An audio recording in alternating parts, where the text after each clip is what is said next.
हरिपुर नामक शहर में पप्पू का ढाबा नाम का एक मशहूर ढाबा था।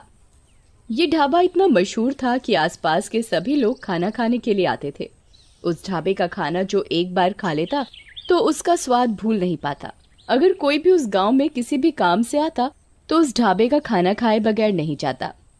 जितना ही वो ढाबा दिन पर दिन मशहूर होता जा रहा था, उतना ही उस ढाबे के मालिक का भी घमंड बढ़ता जा रहा था।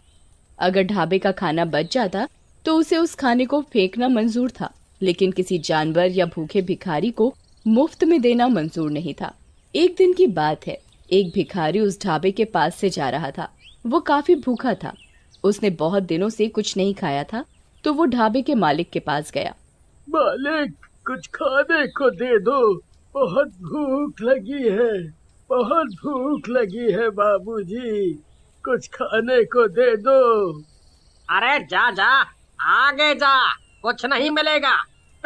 कुछ दे दो खाने को, बहुत दिनों से कुछ खाया नहीं है, बहुत भूख लगी है बाबूजी। सुबह सुबह पता नहीं कहाँ कहाँ से आ जाते हैं मुंह उठा के, सारा दिन खराब कर दिया। रामू, ओ रामू, इसे बाहर तो निकाल। रामू भिखारी को ढाबे से धक्के मार मार कर निकाल देता है, पर मालिक को भिखारी के ऊपर जरा भी दया नहीं आती और भिखारी भूख के मारे बेहोश हो जाता है। मालिक, ये तो बेहोश हो गया है, तो मैं क्या करूं? इसे तू दुकान के सामने से हटा, ग्राहक के आने का टाइम हो रहा है। जी मालिक। मालिक, मालिक, लगता है ये मर गया। अरे ये क्या बोल रहा है? मालिक, मैं सही बोल रहा हूँ। तुम एक काम करो, इसे जो ढाबे के पीछे कुआं है उसमें फेंक दो और किसी को कुछ पता भी नहीं चलेगा। जी मालिक। रामू, किसी को कुछ पता तो नहीं चला? किसी ने देखा तो नहीं? नहीं मालिक। आज का तो दिन ही खराब गया। और कोई ज्यादा ग्राहक भी नहीं आए। कल सभी टाइम पर आ जाना, नहीं तो तुम्हारे पैसे काट लूंगा। जी मालिक। मालिक अपने सभी नौकरों को छुट्टी देकर वो भी अपने घर चला जाता है। मालिक को रास्ते में ऐसा लगता है जैसे कोई उसके पीछे पीछे चल रहा है। तभी मालिक रुक जाता है और पीछे देखने लगता है, पर वहाँ कोई नहीं होता। अरे मेरा वहम होगा। और वो चलने लगता है। तभी उसे अचानक कोई जोर से थप्पड़ मारता है। वो अपने चारों ओर देखता है, पर कोई नहीं था। वो जल्दी जल्दी चलने लगता है और अपने घर पहुँच जाता है। अरे भाग्यवान, जल्दी से खाना लगा दो, बड़े जोरों की भूख लगी है। जी अभी लाई। जैसे ही पत्नी खाना लेकर आती है, तभी भिखारी भूत उसकी पत्नी को जोर से धक्का देता है, जिसके कारण पत्नी के हाथ से सारा खाना गिर जाता है। अरे भाग्यवान, ये क्या किया? सारा खाना गिरा दिया। जी पता नहीं कैसे गिर गया, मुझे ऐसा लगा जैसे किसी ने मुझे धक्का दिया हो। आज का तो सारा दिन ही खराब गया। अगली सुबह मालिक अपने ढाबे पर काउंटर पर बैठा होता है। तभी एक ग्राहक आता है और कुर्सी पर बैठ जाता है और खाने का ऑर्डर देता है। रामू, जल्दी से खाना लेकर आओ। ये कैसा खाना है, इतना तीखा? क्या हुआ, खाना अच्छा नहीं है? ये कैसा खाना है? रामू, ओ रामू, आज तुमने ये कैसा खाना बनाया है? मालिक, पता नहीं कैसे हो गया, खाना तो अच्छा ही बनाया था। आज भी मालिक की कोई कमाई नहीं हुई थी और सारा खाना ऐसे ही वेस्ट हो जाता है।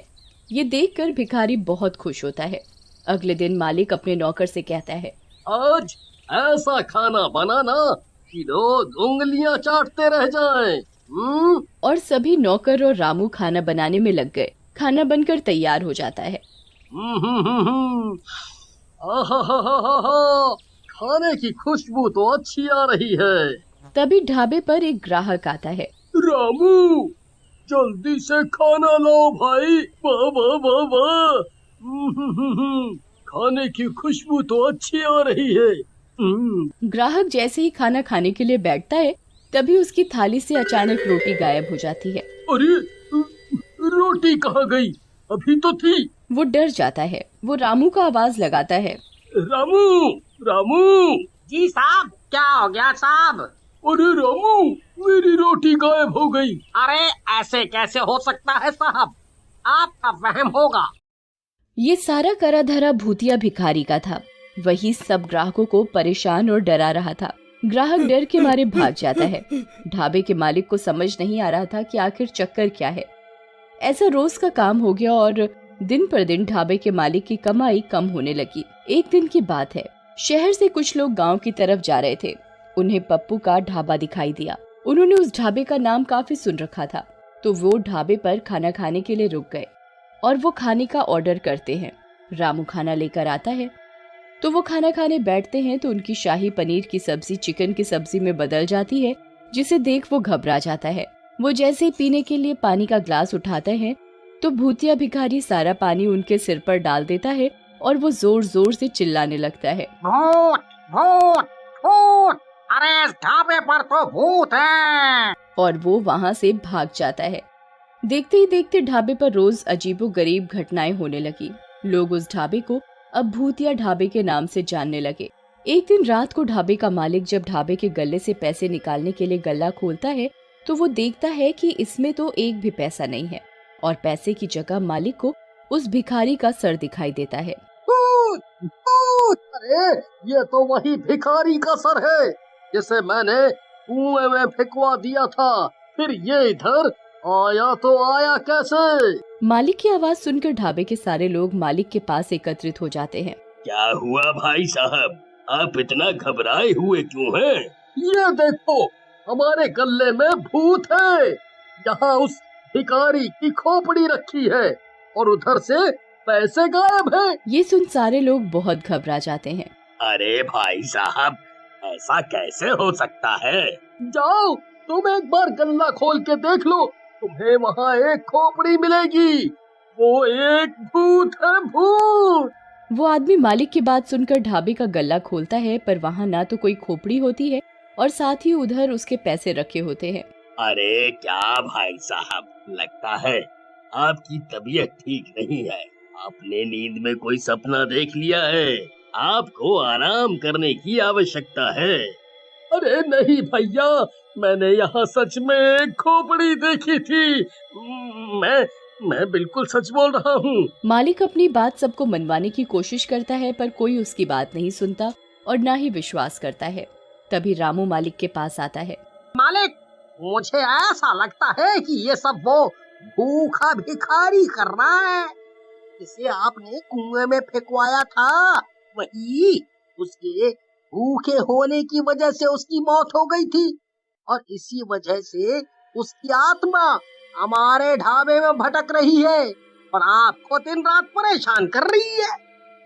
हाँ रामू, मुझे भी यही लग रहा है। तुम सही बोल रहे हो, पर अब इस बात का क्या इलाज है? तुम मुझे ये बताओ। अगर ऐसा ही चलता रहा तो मैं एक दिन पागल हो जाऊंगा और मेरा ढाबा भी बंद हो जाएगा। आप चिंता ना करिए मालिक, मैं एक बाबा को जानता हूँ। मैं आपको उनके पास लेकर चलूंगा। उनके पास हमारी परेशानी का कोई ना कोई हल जरूर होगा। ऐसा मेरा उनके ऊपर विश्वास है। मैंने उनका काफी नाम भी सुना है। वो सबकी परेशानी दूर कर देते हैं अपनी पूजा पाठ से। रामू और उसका मालिक अगले ही दिन बाबा के पास जाते हैं। वो बाबा को उधर जाकर सारी बात सच सच बताते हैं। ये तुमने क्या किया? तुमने एक भूखे भिखारी की जान ले ली। उसकी आत्मा भूख की वजह से ही तुम्हारे ढाबे में भटक रही है और तुम्हें परेशान कर रही है। बाबा जी, हमारी मदद करो, हमसे गलती हो गई। हम कभी नहीं करेंगे आगे से ऐसा। हमें माफ कर दो बाबा। बाबा अपनी शक्ति से उस भिखारी की आत्मा को बुलाता है। मुझे किसी ने परेशान किया तो मैं सबको मार डालूंगा। मुझे माफ कर दो, मुझे माफ कर दो, मुझसे गलती हो गई। मैं आगे से कभी किसी भी भिखारी को भूखा नहीं जाने दूंगा, नहीं जाने दूंगा। मुझे माफ कर दो। बाबा अपने लोटे से गंगा जल छिड़क कर उस भिखारी को मुक्त कर देते हैं और मालिक से हमेशा गरीबों को खाना खिलाने को बोलते हैं।